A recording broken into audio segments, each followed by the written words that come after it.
a chance to seal it. It's done. It's Georgie Kelly.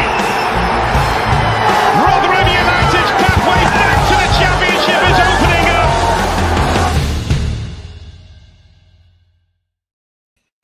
Hello, everybody. Welcome back to New York Talk. This is the Rotherham United podcast, and Rotherham United have won a game. Oh, not only have they won a game, we've played really well. A real step in the right direction, a real Rotherham United kind of performance. Not perfect, but a bit of desire is what we've been missing. So we'll talk about the midweek victory at Northampton Town, and then it's a homecoming, I suppose, which is Matt Hamshaw's first game as whatever his title is, as Blackpool, a really good Blackpool team, coming to New York Stadium on sort of the informed Blackpool team. With us, Mick, how are you doing, first of all? I'm all good, mate. Thank you. Are you? Very, very good. How is the car park in North Wales? It's quiet tonight, mate. It's steady. A couple more cars. I don't think they'll be here by the time I've finished. And co-op's still open with my beer, screaming and shouting my name as I can hear it now. Why didn't you not get your beer before? That's a very good question. But I was struggling with my internet, unsurprisingly for a member of this podcast. So it took me a while to restart my phone, my computer, my car, everything. But I'm here. You'll be pleased to know. You are here, fresh off a full 3-point victory in your prediction, the prediction league, which we will come to later on, because lots of points were awarded Tuesday night. Let's go through the comments. Terry Fim is with us, as is John S. James Woodland says, "Evening, guys. Back from the USA on Monday, and to top it off, a great week. 3 points, and our Rotherham United back." Martin Holland's with us, as is Steve. Richard says, "Good evening, Matt's the man." Thank you very much, Richard. Very kind. These people liking Matt, by the way. I'm not used to this. Forbes is with us. John S. says, "I think I've had too much to drink on Monday. I dreamt from Rotherham won away and well." Harry says, "Evening all. Can we still get? We can still get the playoffs. Think about getting the bus back on. Win Saturday. We'll talk, Harry. We'll talk about it." Lawrence with us. Terry Freeman said, "Good result Tuesday. Saturday, a different ball game." Yeah, absolutely is. Nathan Crabtree is with us. Jamie says, "Evening all. For the first time in a long time, I'm excited for a Saturday game." Graham Lindley is with us as well. Tom is with us, fresh off the back of speaking to the Blackpool podcast. It's Not Orange, I think their name is. Tom, how are you doing? Very good, very good. How is everyone else? Sorry, I'm a little bit late. Not a problem. Appreciate you being with us. Let's start with you, Tom. 2-0 win, Tuesday night. Probably the most Rotherham United performance of the season. And that might be harsh because we had a couple of really good wins against Bolton and Charlton, which everyone's talks about a lot. But this just felt more Rotherham United to me. I don't know. What do you think? Yeah, absolutely. I think. Look, this league isn't great, and I don't think Northampton were really the best team that we've played this season. So it might have been similar if Evans was the manager. But look, it was such a. I mean, the change in formation really helped. Some players really stepped up that really haven't been. Say what you will about that. But I think it's a case of, everyone dug deep, really energetic, high, aggressive, on the front foot. Everything Hamshaw really said would happen in his pre-match presser sort of happened. So nothing to complain about, really. I mean, the goals weren't of the utmost quality. I think, there's still some technical side of the game where we can maybe get better still. But absolutely. There was a lot of chances, and 2-0, I don't really think flattered us. So, it was, like you say, a Rotherham United performance. Absolutely was. We'll come into the specifics in a minute. We should maybe take a step back and talk about the changes, Mick, because when we do these emergency podcasts, the weekend was a bit of a whirlwind, obviously for Matt Hamshaw, but for every person in Rotherham, everybody had an opinion. We all wanted to talk about it. We've now heard from Matt Hamshaw 3 times, if you include the post-match and the pre-match for Blackpool as well, and we've seen the performance. Where is your Rotherham United head at the minute? Before we go into the specifics of the game, where is your Rotherham United head at the minute? I'm over the moon, to be honest with you. I'm really pleased that we've done what we've done. I think it was absolutely the right decision. A long time coming, too late coming, arguably. And I think after what we saw on Tuesday night, things can only get better.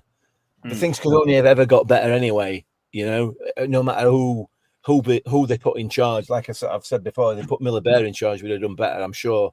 The change was desperately needed.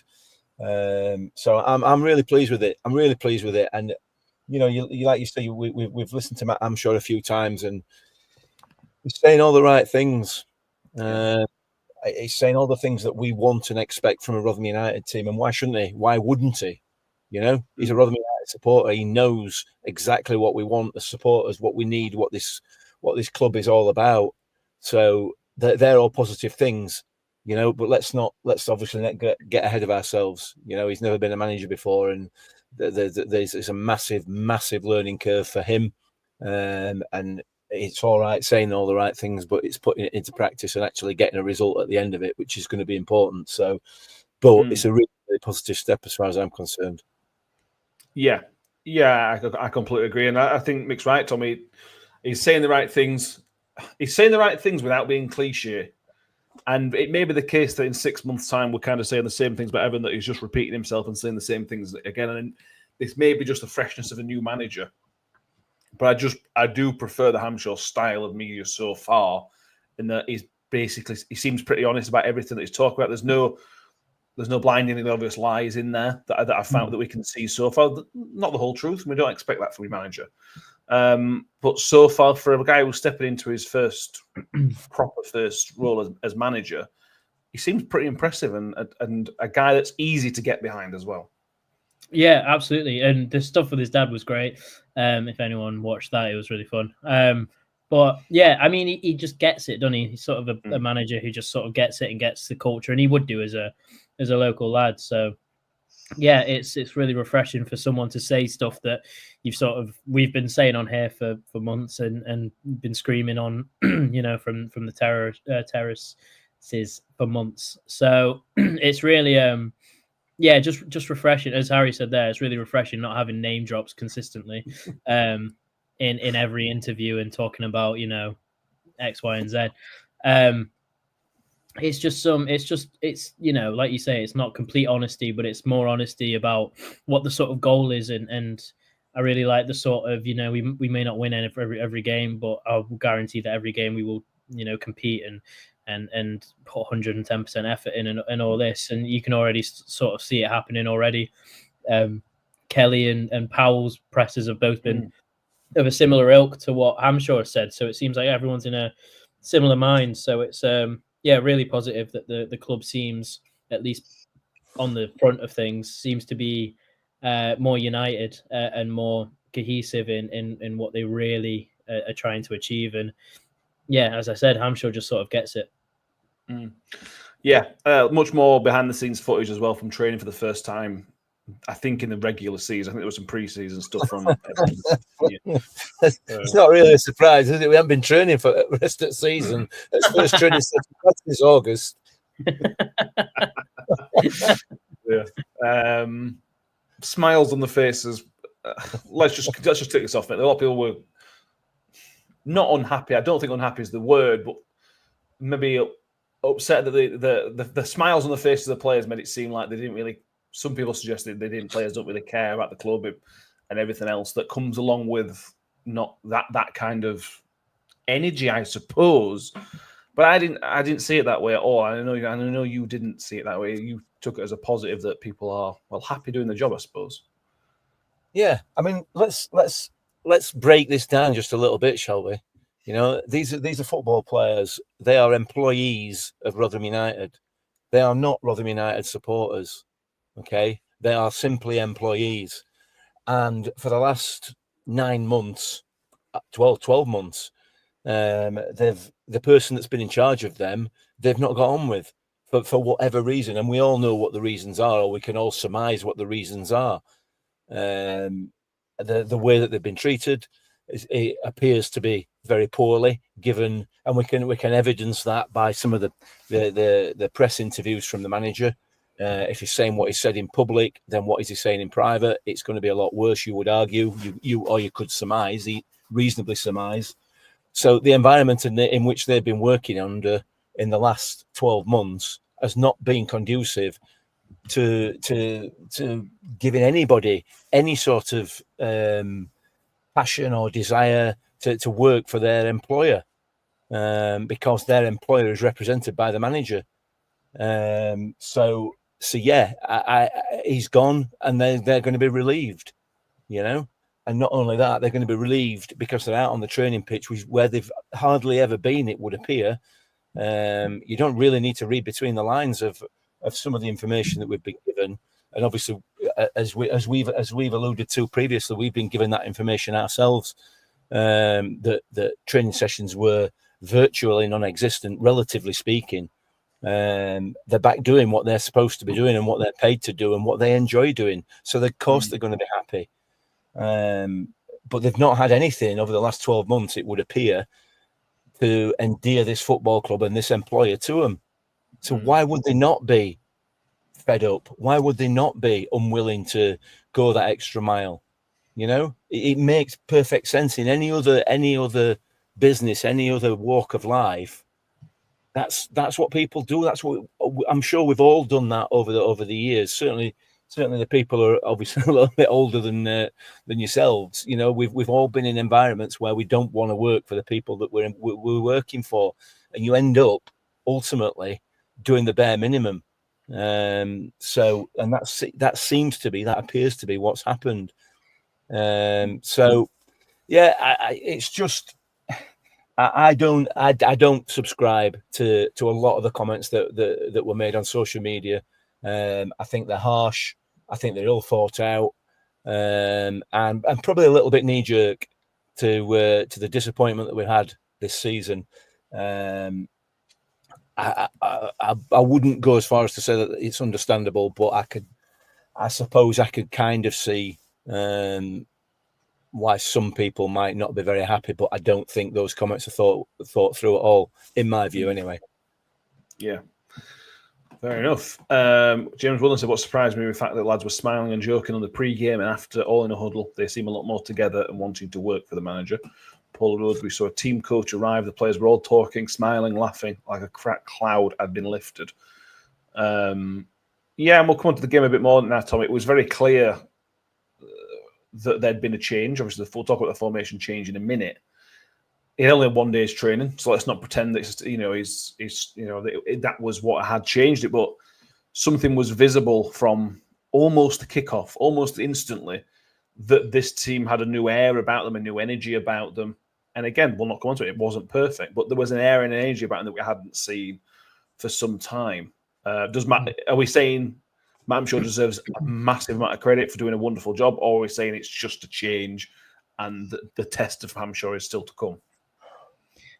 Yeah, you can't have one without the other. I think Hamshaw's obviously come in and done the right things, or else that reaction wouldn't have happened. But I just think a change was needed, and I think whoever came in, if they came in with a positive, energetic attitude, I think would have gotten a similar response. It was 1 day that he had. It's not exactly like he's implemented their style. He's just sort of got them up for it. And I don't know if anyone caught it, but at the end of the game, when you sort of watch that behind the scenes footage of the win, you can see Hamshaw say to Wilkes, that was fun, wasn't it? And it was just like, it just felt like more of a cohesive environment. And it obviously he's not done anything with them tactically other than change formation, in my opinion. But he's just said to them that, if they make a mistake, it's fine, have fun. And the quality of these players, they can do good things in League One, and they don't deserve to be where they are based on the quality that they have on paper. Obviously, based on performances this season, of course, they deserve to be where they are. But I think he just took the reins off, not only due to the management changing, but I think he allowed them to do it himself as well. And having known the staff and everything, I think it was a good transition. Both Kelly and Powell have spoken really well about him. They both speak about him as in, he's come in and been energetic and been what the club needed, and whether or not that's something that they're talking about in response to Evans being there, or if they're just commenting on him, it's subjective. But I just think he's come in and has such a positive attitude that the players have responded in a positive manner, and I think you do if you're a player. And but like I said, tactically he's not been tested yet. So I think these next 7, I think Blackpool this weekend is going to be a really tough game for him. They've won 5 and 6. If he can come out of there with a comprehensive performance, I think that says a lot about him as a coach and a manager. And if he comes out without the result but a good performance, then again it says a lot about him as a manager, and you'd really back him to, do well and be a really positive figure going forward, long term. It's just a lot more. It looks a lot better, doesn't it? It just looks a lot better. Yeah, it does. The next 2 fixtures are the test, really, of the season. We've got Blackpool at home, Bolton away, and Stockport away. Those are your 3 big games. I mean, after you've got Mansfield, Stevenage, Wigan, and Peterborough, who were nowhere teams. So the real test of this team, and I suppose Matt Hamshaw, is these 3 games. But we're getting ahead of ourselves. Let's go back to the start of the game. There was a change in formation, and do you know what we did? No. Put people in the wide areas. You are joking. We did. Actually, I mean, they're not actual wingers, but we put wide people in the wide area. They were full back. They are. I mean, this is a little bit of square pegs round hole, and I suppose this is going to be because this is not Matt Hamshaw's squad, but it was instantly better. There was width, and Panzer was fantastic. We'll go on to. Reece James did a really solid job on the left hand side. I suppose it's something we're familiar with because Warney did this. I suppose this was his formation, but that felt like it helped massively. It stretched the game, which helped midfield a little bit less congested. So Liam Kelly was able to have more of an impact. It felt like a no-brainer to make this change, and it worked like a treat. Yeah, I mean, I feel it's really difficult for me. I've only, to be fair, as you're aware, I've not seen the whole game. I didn't see the game. I was out on Tuesday night, so I've only watched the extended highlights. So it's difficult for me to comment on specifics, other than obviously the goals and the key moments in the game. But you don't need Matt Hamshaw. You don't need to bring Matt Hamshaw in to make those changes for it to improve, do you? Like I said earlier on, you could have brought Miller Bear in to make those changes, because anybody with a pair of eyes could see that that's what was required. That's not footballing tactical genius, is it really? The only 2 people that couldn't see that was what was needed was Evans and Rayner. So it comes as absolutely no surprise that Matt Hamshaw's come in and he's done exactly that. And straight away, there's a difference in the performance, in the way that the game pans out, in the way that the players are involved in the game. The impact that they can have on the game. It was so obvious that was just a no-brainer. So, but yes, you're right. That is how Warney played his game, and Matt Hamshaw's worked under Warney for long enough. So, we are going to see that kind of the kind of Paul Warne type work rate, formation, and performances from players. So, but yeah, like I say, it's a no-brainer, wasn't it? It was an absolute no-brainer, and it worked. Who knew it were going to work? Well, apart from everybody. Yeah, definitely haven't been asking him for width all season. Yeah, absolutely. Nathan Crabtree saying that James was brilliant. Yeah, like I said, James is the closest thing we have to a wing back, Tom. Really, we haven't got we've got rid of Cohen Bramwell and other players that were proper wing backs, but they made it work. I thought Mpanzu's best game for the club so far, out of position. Obviously, we'll come on to the goal in a minute, but you had big players. Wilkes was tracking back, which again we'd not really seen that before at times during that game. Nombe was effective. Hacks could have scored at least 2. Stretching that 5 really just seemed to open the game up just massively. Yeah, we had Mick touched on it being Warren's formation. It's just it's that DNA, isn't it? It's that it was just that, whether or not it's Warren's formation, who knows, but it was that successful team that Hamshaw had that he just tried to replicate. And I mean, it works, doesn't it? You have 3 solid defenders, you have width, you have 3 in midfield, so you win the midfield battle, and you have 2 up front to try and cause havoc. So it was really good. And And yeah, I mean, Mpanzu was really, really, really impressive at a right wing back role. His energy to get up and down is perfect for it. His technical ability is great. Yeah, like you say, I think it was his best game as well. Absolutely sensational game. James equally did as well on the other side. This team now screams out for pace, and I think if you can put some really quick players on those wings and sort of shore up that midfield, it's looking like a really solid League One squad. And you know, it's players are needed to really reinforce that. But I thought Joe Rafferty had a good game at right centre back as well, out of position, and I thought Liam Kelly was excellent, really mature in there, and it was arguably, you know, half that team's best performances of the season, which isn't saying a lot, granted, but it was really impressive and really positive, and I'm excited to see how they perform on Saturday. I'm not as bothered about the win as maybe some people are. I'm just excited to watch them now, which is a complete contrast to where I was a month ago, even, you know, a few months ago. So yeah, it's really, really, really positive, and who, like you say, who knew playing with a bit of width can get people off their seats. Yeah, I mean, we'll come on the Blackpool game in a bit. When was the last time you were looking forward to a Rotherham game? Probably the Exeter game for the first game of the season. Yeah, it was absolutely. Yeah. I before the game on Tuesday, I was looking forward to Tuesday night. I was really interested and excited to see what the next steps were, and I certainly wasn't disappointed. Go through a couple of comments on here. Who do we have our starts from earlier? Nathan Crabtree wasn't perfect in any way, but it was a lot better. Shelson, it's a great start, something to build on. Give them an opportunity to show what they can do. What's the chance of Lee Peltier coming in? He says, he suggested that maybe more staff to come in, but nothing imminent. They've stepped up one of the academy staff. So we'll see what happens with that. Steve, I'm not sure we improved massively, just much more determined and willing to put a foot in. That's the Rotherham United way. That is absolutely the Rotherham United way. Don't worry if you're crap. We can get on with that. But as long as you try hard and work hard, you'll get your pun more often, not get you just desserts. Phil says, who thought we could win a game with out-and-out wingers? Yeah. People in the wide area, though, are very important. Let's talk about the first goal, Mick. A big slice of luck, let's be right about it, from the shot from the edge of the area, but not from Mpanzu. Mpanzu has done fantastic well to react to that shot. He's obviously body shape's all wrong, and he's had to get his foot on it. That kind of shows the quality that guy's got. He's obviously not he was in the Premier League. He isn't a Premier League player, but it's very clear that guy has got the quality.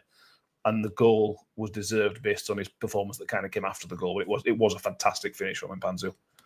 Yeah, it was, and to be fair, you know, from the footage that you see on TV and everything else, you can't really see what happens. You know, it's the angle's really poor, and it just looks like it's come off a player halfway as Sibley's had the shot.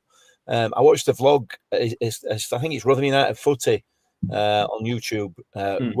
It's good. Have a look at him. The lad's making a proper effort and doing really well. But you get the goal from the opposite end of the stadium, and you can see exactly what Mpanzu's done, and it's a really, really quality finish. Yeah. You know, he's reacted really quickly to the shot, and as you say, his body shape's all wrong. He's in the wrong position, but he's managed to turn it in and turn it past the goalkeeper and done really, really well.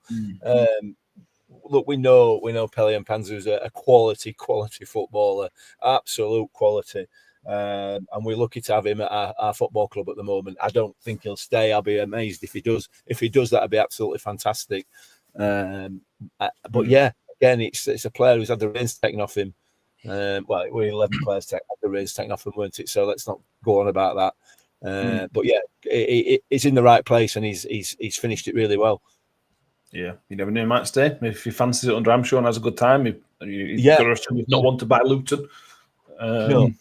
No, I mean, to be fair, had we not made the change on Sunday that we made, then I would have put my house on him not being here next season. I'm not that sure anymore. I agree, completely agree. Nathan Crabtree has quality finish, but it was a little bit lucky from the miss hit from Sibley. Yeah, but Tom, this is one of the things that obviously came from a corner, and I'm not going to hark back on. We're not going to keep harking back on to Warney, but this was a trademark of Warney's team. I think Hampshire was massive in the set pieces in the Paul Warney in time. Was that if you don't score from the first set piece, it's fine. You get it back in there. Whether it's a shot, whether it's a cross again, you recycle the ball, get it back in there, win the second, third ball. And that's what that goal was about. We'll go on to the second one in a minute. That's once again what the goal's about. It's not giving up. It's not just, right, we've lost the ball, so Northampton are now going to break. There was, not just on that one, on lots of different set pieces, there was a determination to win the ball back and then recycle it and get it back in. And this one just happened to go in, thankfully. Yeah, and again, Powell talks about it in his presser. So good that the pre-match presser was on a Thursday, by the way, because we actually talked about it. But exactly. Yeah, it's good, isn't it? Powell spoke about it as well, that apparently that was one of the first things that Hamshaw drilled into them was, if it is a bad cross in, which we know Powell is certainly capable of a bad ball into the box. You've still got to attack it and try and make it a good one, and that's what Mpanzu did at the front post for the second goal, especially. Dummied it, and it created a bit of chaos. And you have to be lucky, of course, but you can create chaos from a bad ball in, and that's what happened with Sibley's ball as well. It was a mishit shot, albeit probably told to shoot, and like you say, recycle and just try and create a bit of chaos. And look, I've never been in that position where I'm on the edge of the box and a corner's come out to me or whatever. But I feel like if I have a shot, you probably are you're looking like a deflection is probably might sail in. So if I am on the edge of the box, I would shoot in the hope that either it's a quality finish or it gets deflected in or whatever. But yeah, I think it wasn't just that chance either. A Dauphin should have scored twice from set pieces. So certainly the one that he missed, which was easier to score than miss. Sorry, came from chaos. Came from a ball back into the box and a mishit clearance, and then fell into his path, and it created chaos. So yeah, if we can keep doing that, obviously we've spoken a lot about Powell and his his weaknesses, but if he can manage to get balls into the box and then we recycle them, a lot of stuff can happen in League One. When the ball's bouncing around, and I wouldn't back him getting a few more assists and a few more goals from set pieces. Yeah, I think it's nice to talk about and kind of think out loud with those set pieces. They were constantly hitting the first man, and one of the things that Powell talked about is people running across the front post. Now, if you haven't got that man running across that front post, Powell's confidence, because every time he's the only person there with the opposition player, his confidence is going to drop to the floor, because he constantly believes he's going to hit the first man. Whereas you've got that man running across like Panzo did for the second one, the next one's going to maybe be better from Ben Powell because he's not as long, because it was the last one actually worked out all right. Yeah. Anyway, let's move on before we go back in time again. The second goal, Mick, Sam Nombe is the first player to get into double figures for Rotherham United this season. It's April. But Nombe had a really good game. He was positive and energetic. He works quite well with Wilkes, actually, as a two. But Nombe is one of, maybe not the shining lights of the season, Mick, but certainly one of the brighter sparks this season. I'm not sure he scored from outside the 6-yard box. They're all tap-ins.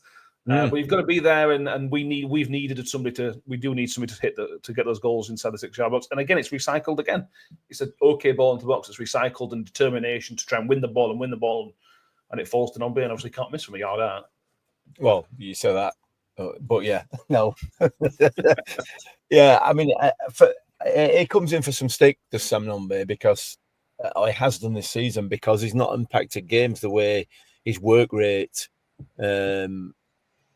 deserves. You know what I mean?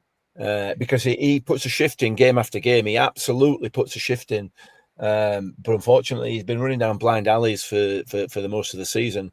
But when the game as it was on Tuesday, it suits him so much better, and he is getting into the right positions. And there he was. The ball came in, and like you say, it is a tap in. But nevertheless, you've got to be there. So I like Sam Nombe a lot, and I feel that if the reins are taken off the team as they appear to have been, and we expect them to be, I think he'll be a far more impactful player. He didn't get £1 million price tag for nothing, whatever way you look at it. So, and he is a Rotherham United type footballer. He will work for 95 minutes, 100 minutes, however long, until that final whistle. He will graft. And he has got the quality. He can finish. So hopefully the new management team will be able to bring him on a little bit further and develop him.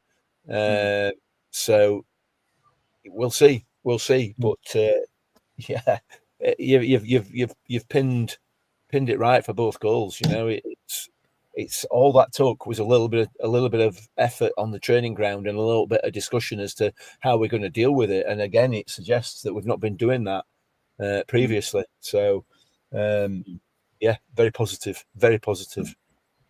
What I really liked about the sort of Nombe performance is, you know, we know he can run down channels, but it was the midfielders providing more for him. You know, like there was multiple occasions where Powell and Kelly got the ball into the channels early, and with Nombe with a lot of work to do. But I think he thrives off that. I mean, there was one chance in the second half where Kelly put a decent ball in, and he looks like he's going to do nothing with it, and he ends up winning a throw in near to their corner flag. And I mean, his chance came from again Kelly putting it over the top and him running down the defenders. He's just with his with his back to goal, he's not great.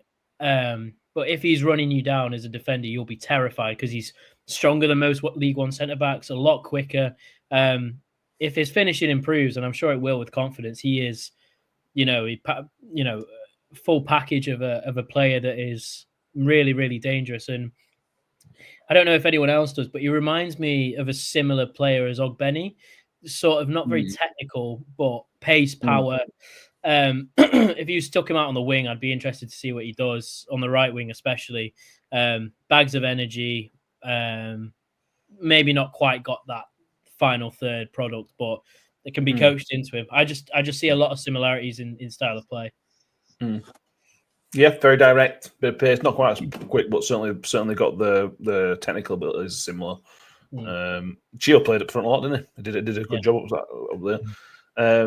Steve said Nombe looked a real threat in League One. He also says Mpanzu and Kelly looked like they could play. Who knew? Phil says he has a big heart. This is Nombe, but his finishing is really poor. He never looks like a confident in front of goal. Nathan Crouchy adds, I think Nombe with a proper management team would be great for as a proper Rotherham player for me. I'll go back to this. I'll keep going back to it. Is Michael Smith that in Paul Warren and Matt Hampshire, I'm sure is part of this, spent 3 years where I've given him love and telling him how fantastic he was. And eventually, in the first couple of years of Michael Smith being here, I wouldn't have put any money on him in a one-on-one scoring. Whereas his last year, I'd have put everything I own on him scoring a one-on-one and even in worse scenarios than that. So if somebody can do that with Sam Nombe, tell him he's fantastic, tell him how to play better. Yeah, he's starting from a better base than Michael Smith ever did, to be honest with you. Sam Nombe's got the more technical abilities and everything else than Michael Smith had, but he just needs that next step. And maybe Hampshire is hopefully the man to get that a little. It's only 5-10%. It's quite a small amount, but that's what makes you into a great player, I suppose. This is the key, isn't it? This is the key to management, to football management particularly. If you're gonna approach it by telling players what they've done wrong, picking on the mistakes, pointing out the mistakes constantly, then they ain't going to improve. There is no way that they are going to improve. If you tell them how good they are, if you bull them up, if you stroke their egos a little bit, and this applies to anybody, again, any form of work, really, you're gonna get a better product at the end of it. So Sam Nombe needs his confidence boosting, and if he boosts his confidence, he's got that. He has the ability. He's not got to where he has in professional football without having the ability to finish. He may not be a natural finisher. He may not be an Adam Lafondra or whatever, but I would argue he could quite easily be a better finisher than Michael Smith. And Smithy were great, so it needs nurturing. The players need nurturing, and they need managing properly. And I don't think they have been. And I think that's why the confidence has gone. So, it's just positive. I like Sam Nombe a lot, and I hope that we can develop him into a proper player and maybe sell him on for a profit. Who knows? James Woodland says, can we mention the stunning save from Cam Dawson from 12 yards out? The only thing he had to do all game. Mike the Miller says, I'm sorry, James, but it wasn't a stunning save. Donald Duck, like the pub team, could have made it. Yeah. Oh, my God. Well played, Mike. Well played. Yeah. See what you did there, Mike. But Tom, that feeds into again a bit of character from this team, because there was a spell after half time, and it was probably 10-15 minutes. It wasn't a long time, but they came into it in Northampton, as you'd expect. We're away from home; it's going to happen. But they stood true. They had two chances, one that went wide, and that save from Cam Dawson. We defended okay. I thought again an improvement, certainly improvement from the Crawley game, an improvement from other games. And we should rightly say Cam Dawson, he's had a tough season, a really tough season. Both keepers have, but he's essentially won us the game, because it goes to 1-1, and who knows then that save keeps it 1-0, and we go on to win 2-0. So a huge save. Yeah, they dug in, and I think that's what makes it a proper Rotherham performance is that each and every one of them dug in. But honestly, I think that's save of the season. It's come at him so quick. And to get such a strong hand on it is ridiculous. I was half expecting him to sort of get a touch on it and it still go in. I think that's such an impressive save, and he offers. We've had this debate all season, and we will continue to have this debate. But for me, he offers so much more than Phillips does. For a goalkeeper, anyway, I think his shot stopping's better, and I think he commands his box a lot better. I know he conceded 4 against Crawley, and last time he played, I'm sure, was in a cup competition, and he probably didn't cover himself in glory there either. But I just think he's such a good. I won't go as far as to say such a competent goalkeeper who does all the basics really well that I'm surprised he wasn't starting keeper all season, and I'm still surprised now that he wasn't. But yeah, in that period, that's what made it a Miller's performance. You know, the digging in and sort of weathering the storm. And you know, I think it was the first time we were in their box that we got a corner and we scored from it. And again, typical Miller's performance. Yeah. But away from home, when you're down in your luck, obviously new manager bounce and whatnot, but you have to, you really have to credit them for that turnaround. Yeah, I completely agree. We know keepers are a funny breed, and I think Cam Dawson strikes me as a man who, again, needs to be told he is actually a good player. I know he struggled at Sheffield Wednesday when he came under pressure from the fans, but he clearly is a decent keeper. Obviously, Andy Warrington, new goalkeeper coach, coming. I know Andy Warrington is very, very highly thought of in the game, certainly by our previous keepers that have been here. Andy Warrington is so popular with them. So hopefully, and we all love Andy Warrington. He's a Miller's legend. He was such a good goalkeeper. And Matt, I'm sure even talked to him today about his outfield knowledge, not just a goalkeeper, defensive knowledge, and what Andy Warrington brings to the outfield side of things as well. So let's hope that's a match made in heaven. Or well, let's see what happens. Where are we saying? Paula Rhodes saying, totally agree. Cam is a much better keeper. Sam Curtis with us. He mentions Mpanzu was quality on Tuesday, top performance, playing with confidence. And it was just a positive result, making a bit of the kind of scenes at the game where Hampshire got the players together and went over to the fans. Bearing in mind the Crawley game, I think again that was a really smart thing to do. You know, things were really rough, and the players came in for a lot of stick on Saturday. Most of it justified. But Hampshire kind of recognised that, and he don't want to talk about the past, which I think is right. And he's not one of those that doesn't say what to talk about and then talks about it anyway. He isn't talking about it, but that is a kind of an acknowledgement of the past, and that hopefully this is kind of a new page for him and the players to kind of look forward to. Yeah, I mean that's one of the most impressive things about Matt Hampshire so far. The fact that he's not dwelled on anything that's happened in the past. He's absolutely being the bigger man about that, and I will definitely not be following suit. I will definitely not be following suit. But no, I mean that's really, really good, and yeah, everything's positive in it. Everything's positive. It's right. It's absolutely right. Not only has he got to get the players on side, he's got to get the fans back on side.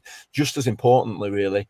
Because as supporters, we play not as much a part, but we play a significant part in in how the team performs on the pitch, and when they're getting pelters from the manager and the fans as well, they've got nowhere to go. They've got nowhere to turn, the players. That's now changed. It's certainly changed internally, and we as supporters, I think, have got to do our job and make sure that it changes externally as well. And it'll send a message to the players that we are behind them. We are behind this football club, all of us. We've already sent that message, I suppose, as supporters, or a lot of supporters have sent that message that we weren't happy by just simply not turning up. And it'll be interesting to know how much, if at all, impact that had on the decision to change the management team. I'd like to think it's had an impact, because financially, obviously, it was going to be a difficult time for the club. So yeah, he's doing all the right things, and that at the end of the game, as you said, was absolutely right. Absolutely. Yeah. Paul was saying it was emotional at the end. We were nearly in tears.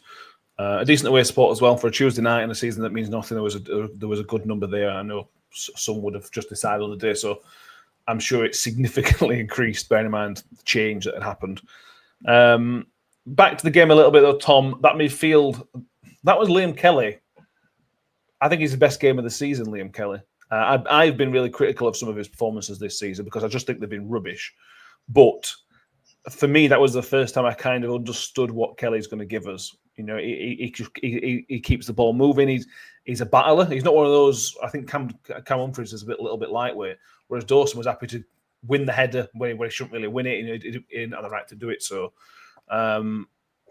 he's a player that he's just been underutilized. If that's the Liam Kelly that's in there, he has been underutilized for the entire season because he helped everything move. He was positive. He was a leader. He was you could see every time the camera pointed and Liam Kelly was in picture, he was talking to somebody, telling them what to do, trying to explain whatever the case. So it was the leader on the pitch we've been missing. It seemed from the outside, I thought.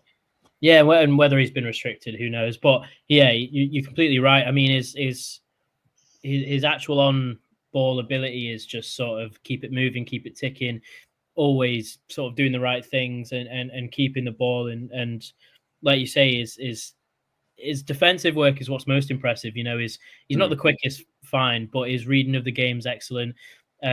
He's not. I thought he was smaller than he is, but he wins his fair few of headers. Seems to always come away with the ball, and yeah, as you say, it seemed like he didn't shut up on the pitch. He was just constantly telling everyone where they needed to be, really dictating the play and dictating the game in a lot of aspects. And obviously, he can't do that Saturday, Tuesday, but those games that he can do it and give you 100%, I think he's essential to have in there. And I think he probably signed thinking he was going to be a player that came on last 20 minutes and sort of saw out a game. But yeah, when he's on the pitch and being that leader, he's really excellent and seriously impressive.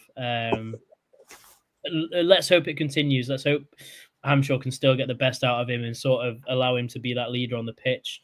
Because albeit a Dolphins captain and probably rightfully so, he doesn't seem to communicate as much to his other players on the pitch as much as Kelly does. And with his wealth of experience, he is a championship player and has been his whole career. So he's very, very well needed on that pitch.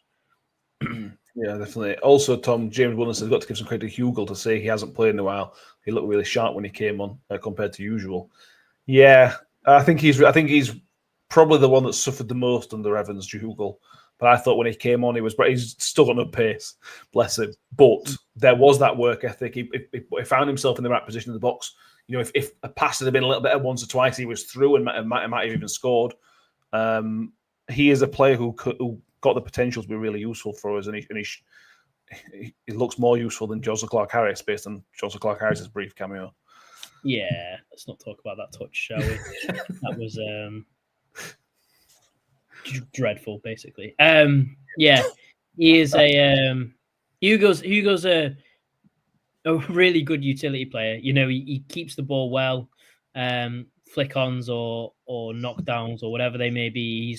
He's such a strong striker and good hold-up player, and obviously his pace is less than ideal, and the way that we play in this system operates with a striker who needs a bit of pace about him. So I can't see him starting many games based on keeping with that style of play. But when he came on, he was really good, and I was surprised he didn't get more minutes because he really, especially when they were getting on top, he can really calm a game down, win fouls, hold the ball up well, and we've yet to see him really in the box this season, but we know that he can finish it if and when he's around there. So, yeah, a really useful player to have coming off the bench, and he's unlucky not to start, but with the way that the team's set up, it's tough for him to sort of make a case to come in because his strengths don't suit what the team's trying to do, which is really unfortunate. But as you say, he's better equipped off the bench than Clark Harris. I don't know what's wrong with Clark Harris. He just seems really off it,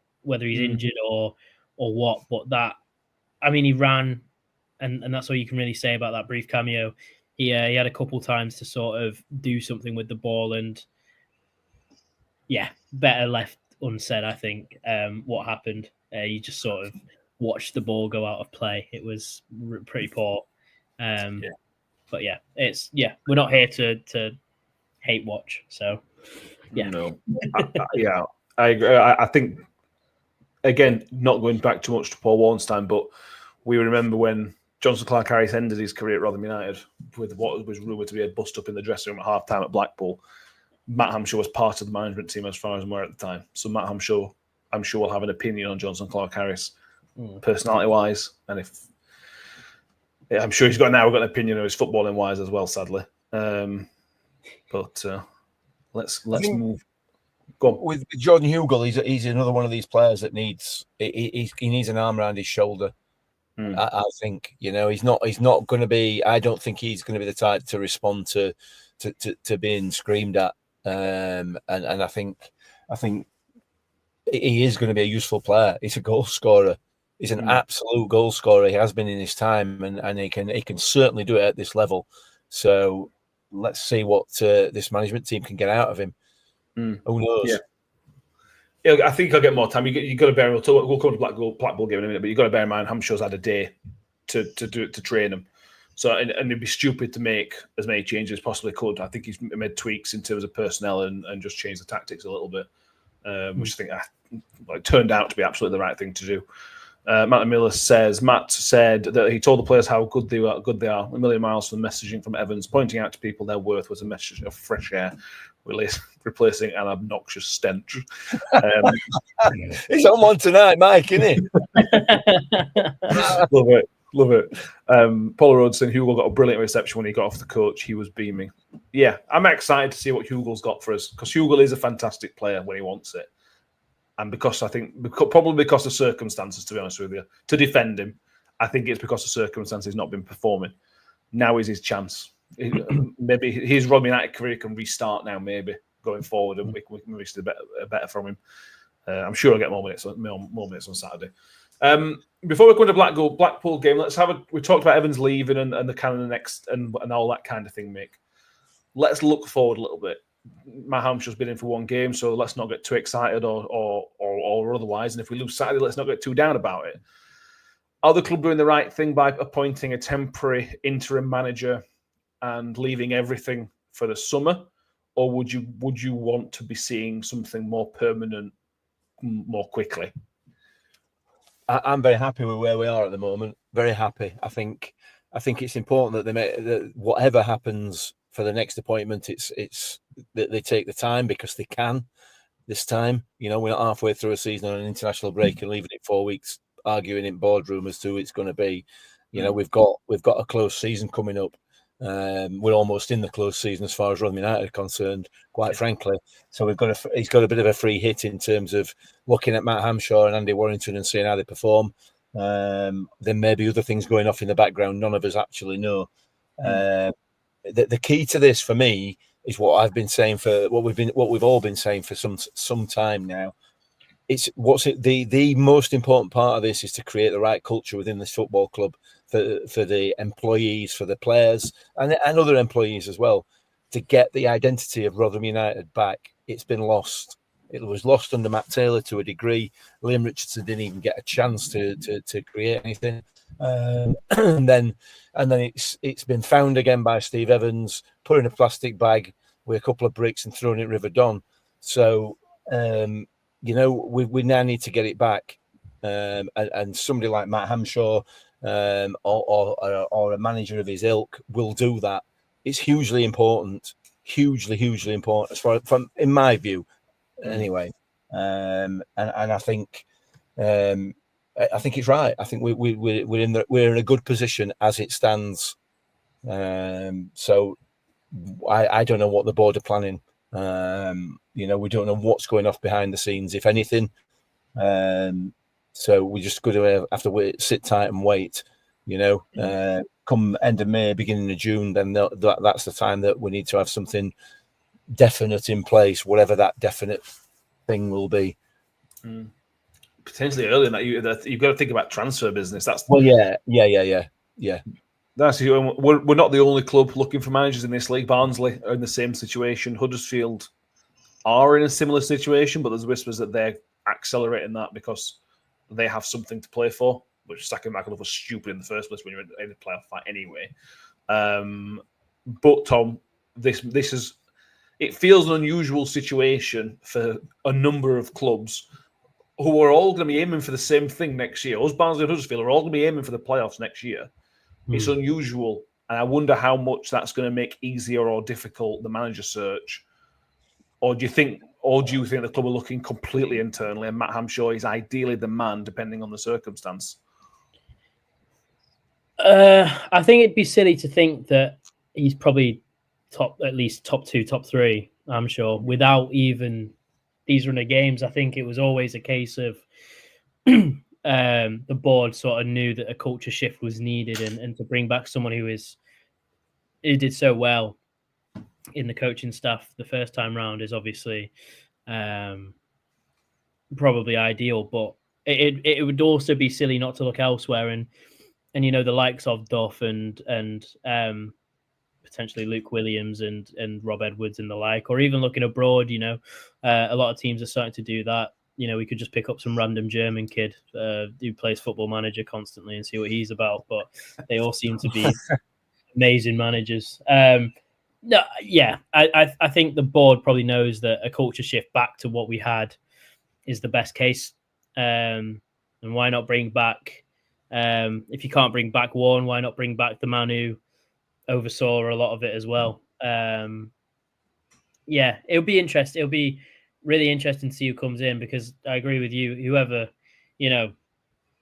does come in has to come in with a number of some recruitment in mind, because, you know, as we keep saying, there's about 15 players that we won't have next season if we don't decide to give them contract extensions. So if it is Hamshaw, give him the job sooner rather than later. If it's someone else, I'd say agree terms with them sooner rather than later. Whatever it needs to be, although you are in a position where it doesn't have to be immediate, you sort of have to have someone in mind and someone agreeing essentially. But you are, you've got that freedom to sort of whittle it down than some other teams would have the luxury of having, such as Huddersfield, who are in a situation where they need a manager to take them up, basically. Yeah, there's no proper betting markets for the manager as things stand, which I think is probably because Matt Hamshaw is the manager, I suppose. The graphic the club used was just manager. It didn't say interim or anything like that. It just said Matt Hamshaw, manager. Yeah, that's just the media team. You know, I don't think that means too much. What are we judging him on? Before I go to the Blackpool game, what are we judging him on, Mick? You know, because these next 3 games are against tough opponents, the next 4 are against less tough opponents. Are we looking for wins? Is that all that's important? Is it more to do with style and what's going on behind the scenes? What are you wanting? You know, when it comes to May the 4th or 5th, whenever day after the Peterborough game, what will you be as a fan looking at to see if you think Matt Hamshaw's the right man? Yeah, it's a difficult one because we don't see what's going off behind the scenes, do we? Yeah. But first and foremost, exactly what I've just said. You know, we need a massive culture shift within the football club. And we'll never see that. We'll never know. Yeah. We'll only see the results of it if it happens. I want to see us playing on the front foot. You know, I want to see that high energy, high press that we enjoyed so much. and not being lethargic. I want to see us moving the ball quicker. All the things I want to see width. All the things that we've missed this season that will be effective in this division. That's certainly from a footballing point of view. But first and foremost, I want to see some pride and passion in this football club. That's what I want. That's what every football fan of every football club wants. We had it before, we've had it previously, and we lost it, and hopefully we can get that back. That's the results for the end of the season are not they're not important any longer because we've nothing to play for. Ultimately, we're 95% clear of relegation. 2 points will hit that 50 points, I think, won't it? We're at 48 now, I think. And I don't think you'll need 50 to stay up. So I think the relegation side of that is a non-starter. Obviously, the playoffs are I think mathematically out of the question now. So it's just a question of working on what we've got and working to improve performances and the culture within the club, and that's all I want to see. I think genuinely for now, and then we can obviously start to plan for next season. So I think we'll get that. I genuinely do. Playoffs are not mathematically out of the question, Mick. They are. We're 15 points off. We have 7 games, Bill, so 21 points. If we win all our games, we'll go to 69 points. Bolton are on 63, so yeah, it's unlikely. Yeah, exactly. But not mathematically out of the question. Neither's relegation mathematically. Well, no, and that's why Tuesday's win were massive. We'd have gone 6 points of relegation zone with a loss on Tuesday. Huge win, which gets lost in the noise and everything else. But 9 points off that should see us safe, I think. Is there anything you're looking for, Tom? Is it just style? Is it the way he conducts himself? What is there anything you're keeping an eye out of the next 7 games? It's how the players respond, how the manager is in interviews, how the style starts to formulate. 7 games is so hard to think of a style. I'm sure he's already got one, implement it, and then see it prosper.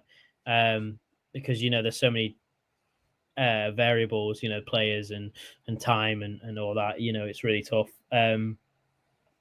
For me, it's just a case of if I'm enjoying it, and I know that's such a simple, naive way of looking at it, but if I'm as I am now and thinking about to the next game, I'm enjoying. I'm looking forward to watching us in the next game and the next game, and it goes on and on and on.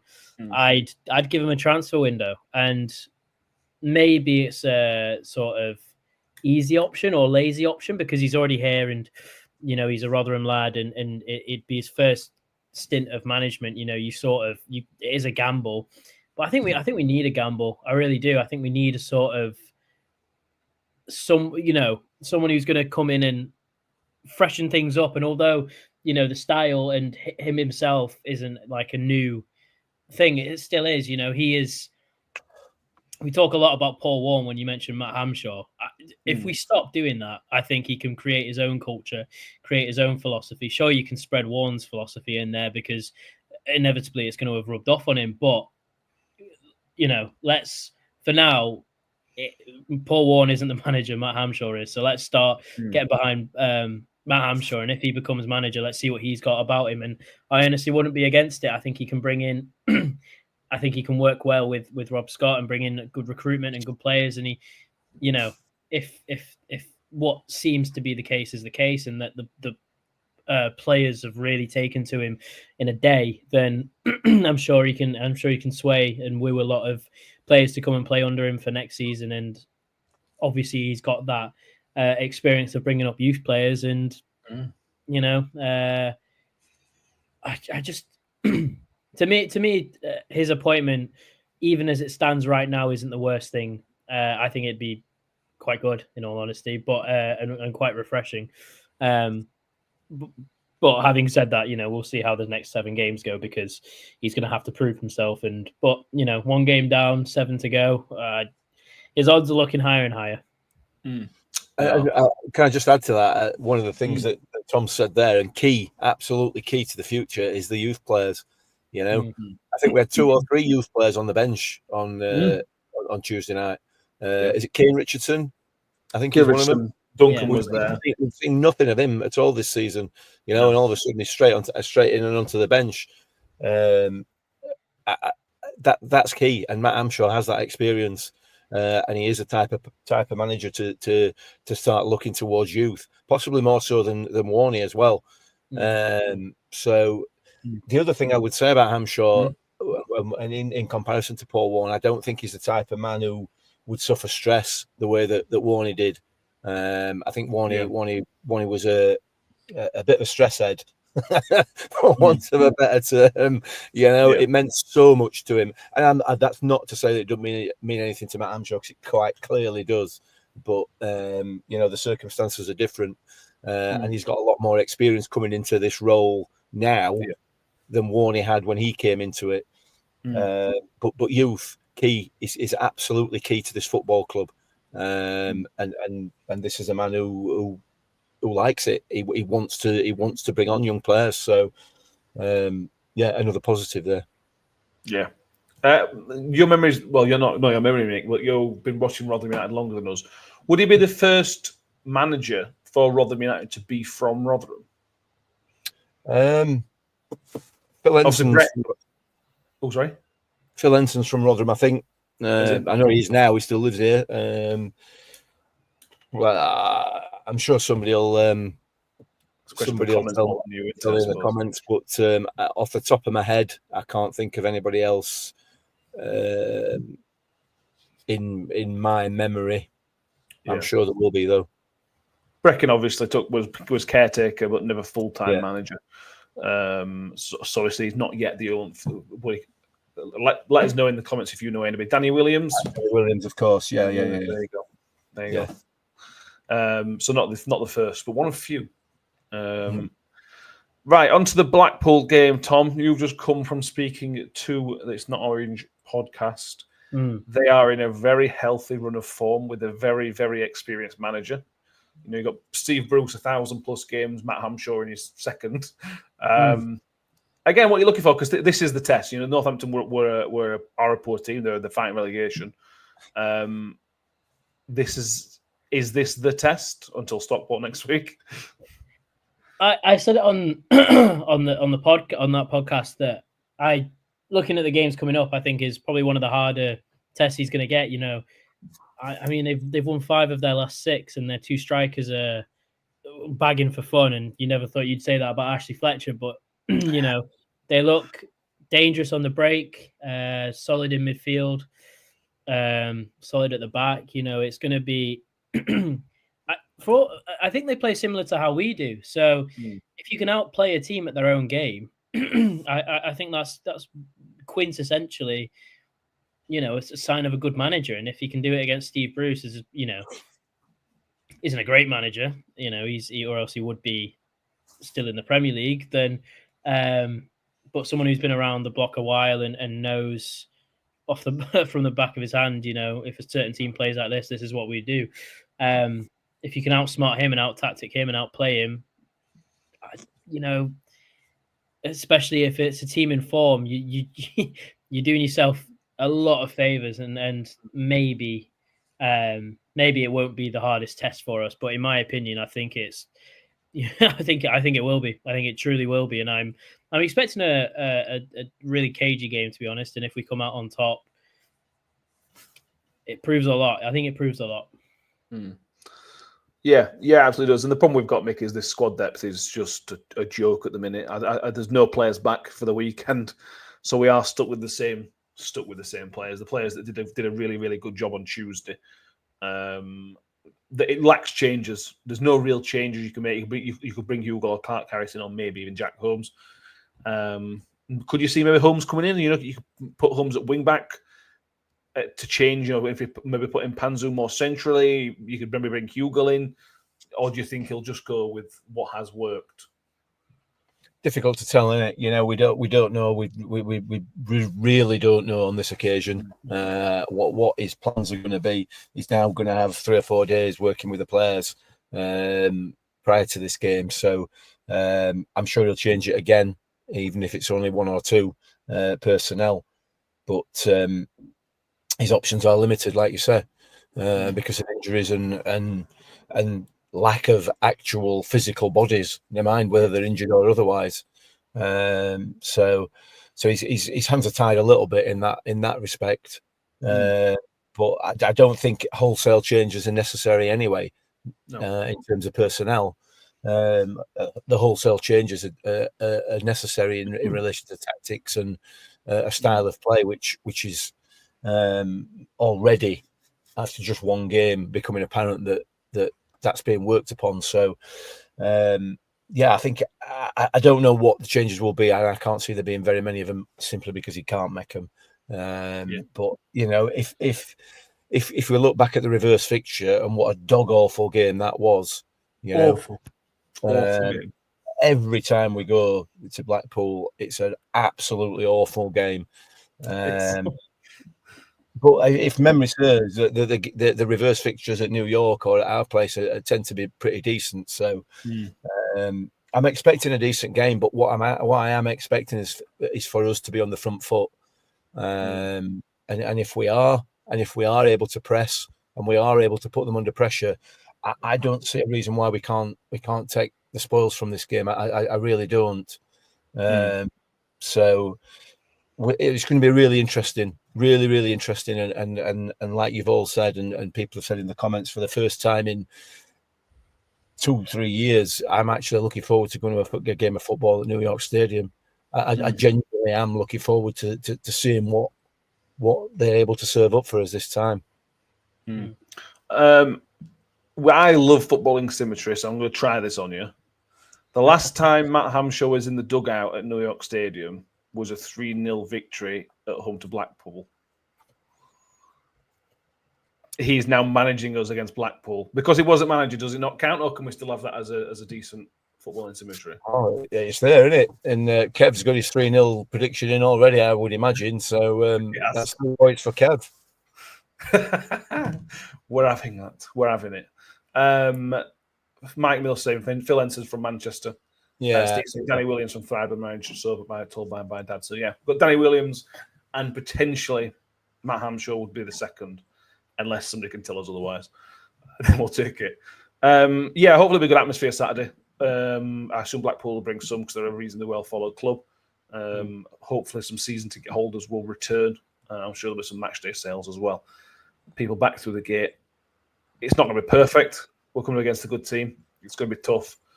But I think after Tuesday, these players have earned a little bit of credit from the. I think the attendance on Saturday is important, and I'll say this, and I'll probably get pelters for it anyway. But I think supporters should be turning up because it does send a message. It sends a message to Tony Stewart, and it sends a message to Steve Evans that what they have served up for us this season is utterly unacceptable. And now that the board have decided to make the change, then we are behind them. I think people should be turning up and turn up in the numbers, and let's create an atmosphere that we haven't had for however long, because it shows and gives an indication and tells the board and the chairman how unhappy we are with what they've served us up this season, and they are responsible. Tony Stewart and Steve Evans are the two people who are responsible for the debacle that we've had this season. I agree. Ref Watch. Paul is right. Before I do Prediction League, let's get Ref Watch up. I did check it, but it's now gone off my... I didn't make a note of it. I was too busy trying to get excited about the Prediction League. And the changes that happened on Tuesday night with everybody picking up. So the referee for Saturday is Simon. Nope, that's not the right one. Elliot Bell is the referee. This will be his first game in England this year. He's done 4 games in Japan, which is weird. He's done 1 Japanese Cup and 2 J2 League, 3 J2 League games. Are they doing that thing where they brought in that Jared Gillett, didn't they? Are they doing? Is that relevant to him? I don't know. Yeah, I don't know. I think we've had some Japanese refs, not always personal. I think there's been some Japanese refs in the lower leagues. I think so. Maybe it's like an exchange program they've got going on. But anyway, right, prediction league. After so I did upload the prediction thing, but it's not saved onto StreamYard, so you're gonna have to go on this now. It's not gonna work. I'll do it. I'll just read it out for you. Mick, you've returned to the top of the table with my rightful place. You are level on points with Joy, but you are top because you've predicted more correct scores this season. You have 5, Joy has 4. But you are level on points. Danny sits 2 points back. Tom, you're still 4 points back. Kev picked up a point. Ben picked up his second correct score of the season and goes on to 13 points. He's battling for second bottom now with Kev. So that's what we have. We have the predictions in so far. Kev has gone for 3-0 to Rotherham United. Ben has gone for 3-0 to Rotherham United. Ben's copied Kev, so there's nobody catching anybody in those two because they both copied each other. Joy has gone for 3-1 to Rotherham United. Danny has gone for 1-0 to Rotherham United. You're all getting sucked in by this positivity. That's just, it's different. Tom, are you being sucked in by it as well? Yeah, 3-0 loss. No, kidding. Look, I think it's going to be a lot tougher game than people realise because we know this league's crap. We really do. But, winning 5 of your last 6 is no mean feat. I think Blackpool coming into this in extraordinary form, high confidence. I think we could lose it.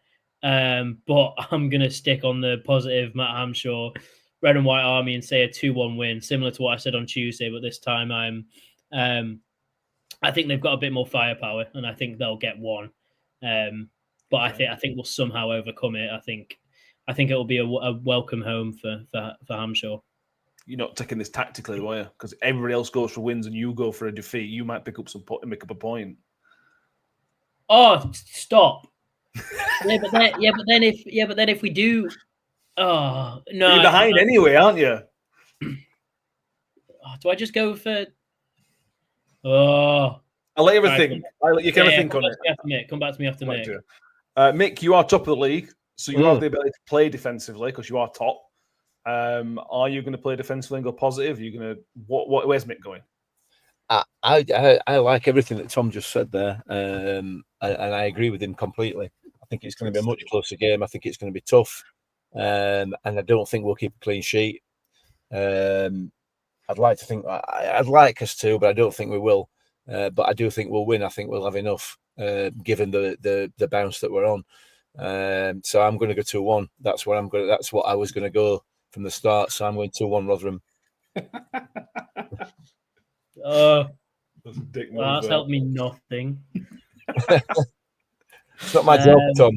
Yeah, no, fair enough. I'm top of league, mate. I'm ruthless. That's why I'm top of league.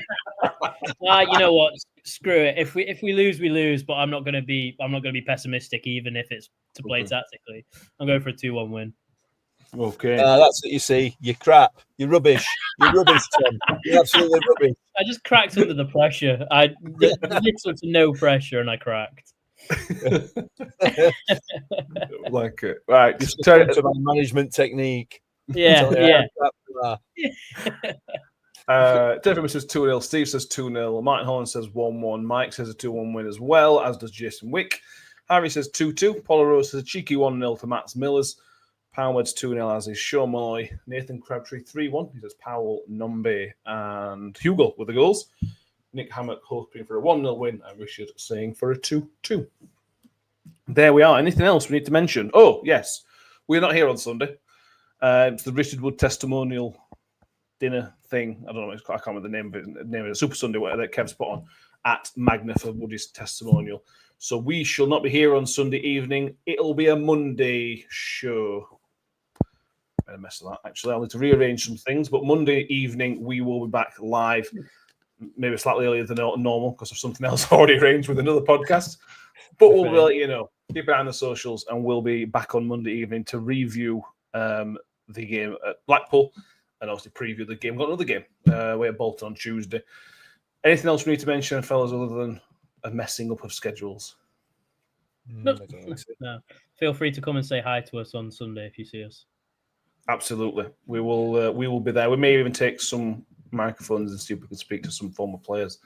I can't promise anything for that, but we'll see what happens with that. Make sure you have subscribed already. We saw some huge numbers, as you'd expect, for the instant reaction and the emergency podcast on Monday.